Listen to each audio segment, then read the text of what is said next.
Good afternoon, ladies and gentlemen. My name is Pop. This is a video tutorial in Ubuntu Basics, and I'm going to be demonstrating a program called Phatch, P-H-A-T-H, and that is a contraction for photo batch. And it is a method whereby you can convert a group of photos all at once so that you can add them into a word processor file, and then later you can convert that word processor file into an epub. This is what Phatch looks like. To review, I'm going to first instead go over how you normally would do this one at a time. I'm opening up a dummy word processor file, and I'm going to add in some pictures. It takes approximately 1 minute per picture to add in pictures to a word processor file correctly so that you can convert them into epubs, and this is very time consuming. And in my last tutorial I was doing this, and I counted up 240 pictures, and that's 240 minutes, but you can do this all at once. Normally what you would do is you would insert the pictures from your camera or an online picture, some source, perhaps a scan. I'm going to go online and I'm going to look up something in order to get a picture, and I'm going to look up a topic, and it's going to search for the topic, and then I'm going to go to images, and then I'm going to find some image, and then I'm going to copy that image and put it into my word processor file. The other thing you can do, of course, is to save that image, and if you save that image you can keep it on your desktop in a folder. So I'm going to say save image as, and it's going to go online, on my desktop here, and here is my folder that I've got pictures in, and I'm going to save it. And it has this title, and you can change the name of it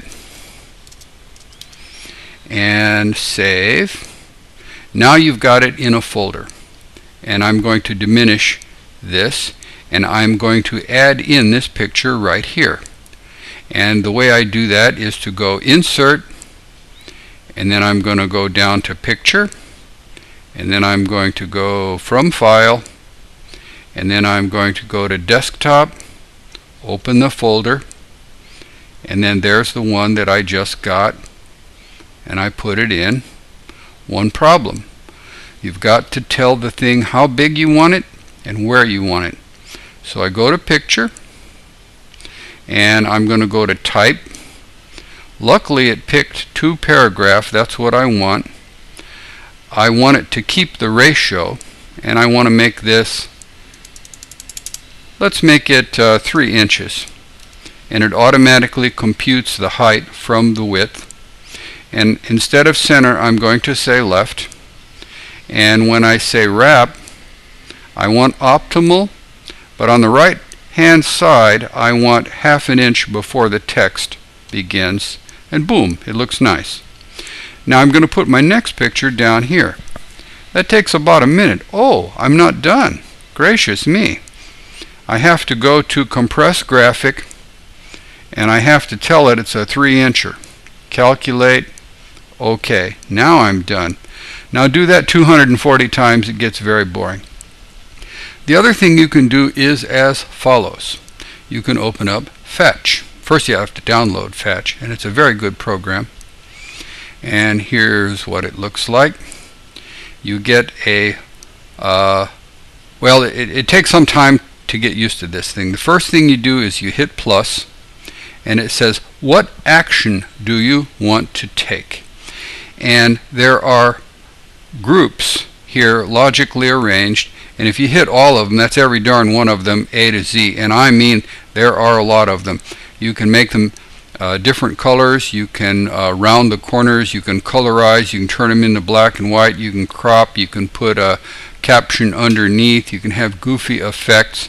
The one that I want to do is scale, and that's listed under size, and scale is here. Let me enlarge this a little bit so that you can see it more easily, and I want to go into some detail so that you could do it yourself. Tap on here where it says 800 pixels, and I'm just going to change it to 4 inches. First you hit this as 4, and then you go over here and change that to inches. And then down here where it says height, I want to give it an absurdly large height because I want the thing to be 4 inches wide, and I don't care how tall it is. You can do it any way you want to. It takes a little bit of playing around with it. Let's make this 300 dots per inch, and I don't want to change the proportions of the picture. I don't want it squashed or elongated, and I don't want to go just down to 4 inches. I want it to go down to 4 inches if it's too big, and I want it to go up to 4 inches if it's too small. Now, you can add these things and add as many of them as you want, and then the last one is going to say save. And it says you got to save, okay? And the way you move them around is to hit the arrow. And they've got to make sense. I mean, I don't want to save it first and then scale it. So we're doing it in this order. Now, when I say go ahead, it selects the pictures in that folder on my desktop, and I say, yeah, go ahead. And it's doing it. It selected them, and now I'm going to do the conversion. And it just takes a couple seconds. I only have a few pictures, 10 I think. I had 240, and that took about a minute or so. And I'm done. And let me go over to look at those things, and I want to show you what they look like. First, I'm going to make this small. Make this small. And see, it created a brand new folder on my desktop, and when I tap it, I have to tap it twice. There they are. All of these are now going to be 4 inches wide. Now, here's the problem. I am looking at this with a viewer, and the viewer compensates and makes them full screen. So you can't tell that they are 4 inches wide, but they are in fact 4 inches wide. Now, with this program Phatch, you can, if you want to, save configurations, your favorite ones. And it's going to ask me now, hey, do you want to save this configuration? And I'll say, oh, okay. And I'm going to give it a name up here and save it. Actually, I'm not. And I saved another configuration here, which is my favorite one that I'm going to use all the time, I think. And it is here. I put it on the desktop just to demonstrate it. And when I tap on that, it's going to open up Phatch from that, and it's going to have all of these things in there the way I want them, exactly right. So here at the top it scales, it says 4 inches, and then it says rounded, and then it says shadow under the rounded, and then save it. Not too complicated, but on the fly you can change that if you want to. For example, right now I'm going to change that 4 to 2. And I'm going to convert these pictures into 2-inch wide pictures. And here they are again, and it's going to overwrite the work I had already done. I'll hit batch, and it selects them. It's doing them. And now when I open them up, you will see that these pictures are all going to have rounded corners, and they're also going to have a little shadow. So let's see what they look like. Got to do it twice. I don't know if that doing it twice thing is something to do with my computer or if it's something to do with Linux. I have no idea. There's a time lag.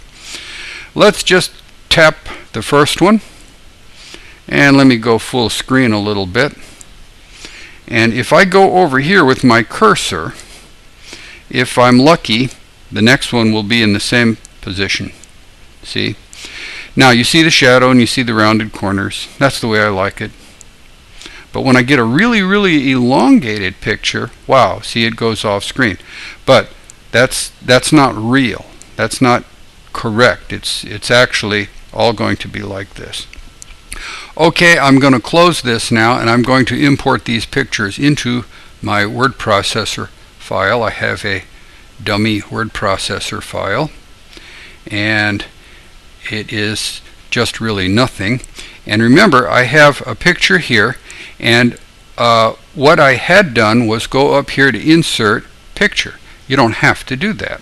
I'm going to go half screen here. I'll do Control Alt 6, and that brings it over there.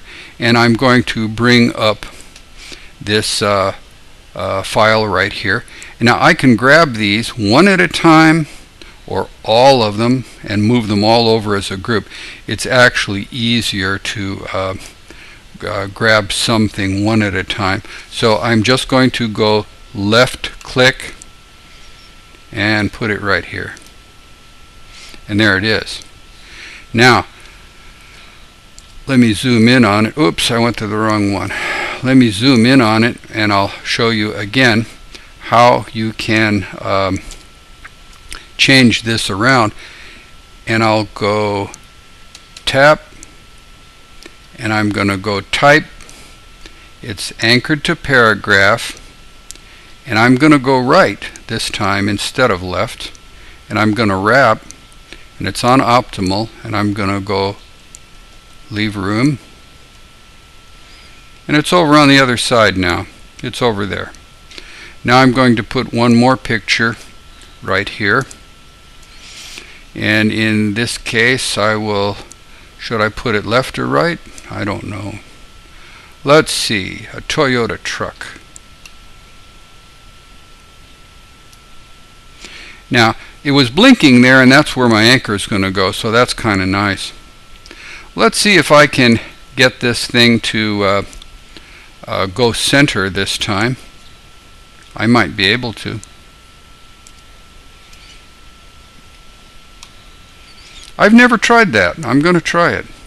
You have to experiment, you know. Let's go parallel text. Let's go type. Let's go center. I don't know if this is going to work. I've never tried that. Didn't work. Yeah, it did. See, there's text on both sides, and the way the text flows is it flows down the left, and then it picks over, then it picks up over on the right, and then flows down the right, and then when it gets to the bottom, it just goes across the page. I'm going to save this now. File, save. And I need to call this, what did I call this? ZZZ.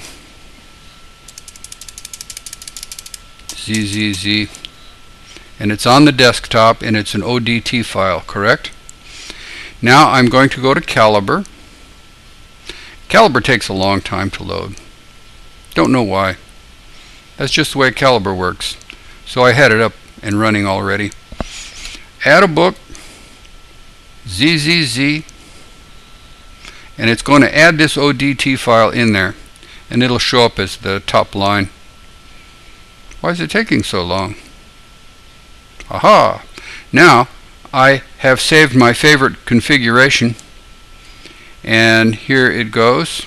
I showed that in a prior video using Calibre, how you can save your configurations. See, and I just had to do one click, and that's all it is. And it'll take 1 minute to convert the ODT file into an EPUB file, and then I tap once on the EPUB file, and it opens up Calibre's viewer, which is a really, really, really good EPUB reader. That's the cover. Then I go right arrow to go to the first page, and there we go. Second page, third page. Ah, look what happened there on the third page. You do not see the text flowing. Let me see if I can make the text smaller.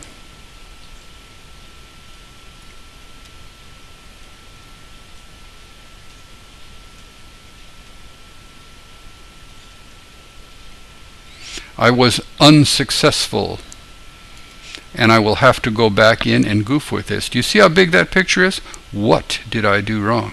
I don't know. I did something wrong. Well, that's the way it is when you are working with these kinds of things. You'll have to go back in there and tweak it. I do not need to use Sigil, S-I-G-I-L. I just use Calibre, and I use a word processor file. In my case, I am using LibreOffice Writer in Linux Ubuntu. This same business will work either on a Macintosh or a Windows machine also. My name is Pop, and I have a whole bunch of videos on YouTube called Ubuntu Basics, and I hope you enjoyed this, and I thank you very, very much.